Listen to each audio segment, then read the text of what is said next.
नमस्कार दर्शक बंधु मु प्रदीप आपण मानक स्वागत करुच्ची आज आउ एक नुआ भिडियो तो जहाँकि प्रधानमंत्री नरेंद्र मोदी द्वारा प्रथम दस्तखत चाषी मानक पीएम किसान योजनार जो 17तम किस्ती जो स्वाक्षरित करते ताहा वर्तमान आसवाई जाऊँगी।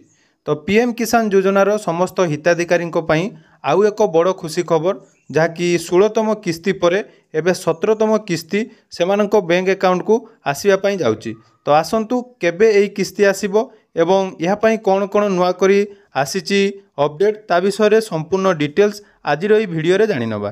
ता पूर्व जदि चैनल को प्रथम थर विजिट करछंती वीडियो को लाइक करेंगे, चैनल को सब्सक्राइब करनथिले एबे ही सब्सक्राइब करी पाखरे थिबा बेल आइकन को क्लिक करिनेबे।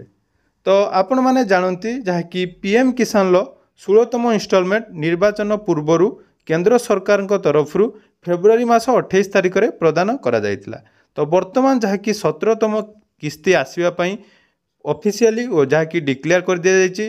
तो कौन रही डेट आसतु ता विषय जानि नबा। मैंने देखिपे जेटा कि एटा रही प्रधानमंत्री किसान सम्मानिधि योजनार ऑफिशियल ट्विटर हैंडल जो थे कि एठारे आपणकर देखिपे प्रथम जो मेसेजटी रही माननीय प्रधानमंत्री श्री नरेंद्र मोदी के द्वारा पीएम किसान सम्मानिधि योजना की 17वां किस्ती का इंतजार जहाँकि 18 जून मन रखु डेट जहाँकि आपण मैंने लिखि रखु 18 जून ले आपण मानक मिलवाई जाऊँगी पीएम किसान योजनार टंका जहाँकि एथर 9.3 कोटी जहाँकि रही चाषी को 20,000 कोटी टंकार सहायता राशि प्रधानमंत्री को द्वारा प्रदान करा जिवो। तो किसान सम्मानिधि योजनार 17तम किस्ती जहाँकि आपणकर 18 जून ले प्रदान करा जिवो।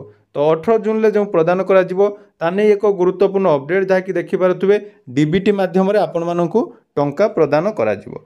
तो जदि आपण मानकर कौनसी प्रॉब्लम रही पीएम किसान योजना को नहीं तो परवर्ती समय एने एक डिटेल्स वीडियो आपण मानक पाखक आसीजिवो। जेहेतु वर्तमान साइट्र मेंटेनेंस अच्छी तेणु जितेबाला मेंटेनेंस सरिबो मु आपण मानक पई एक गुरुत्वपूर्ण अपडेट जहाँकि आनिनेबी। से पर्यंत जदि चैनल को सब्सक्राइब करना निहाती सब्सक्राइब कर रखु जहाँद्वारा परवर्ती अपडेट खूब शीघ्र आपण माने आम चैनल पाई पारिबे।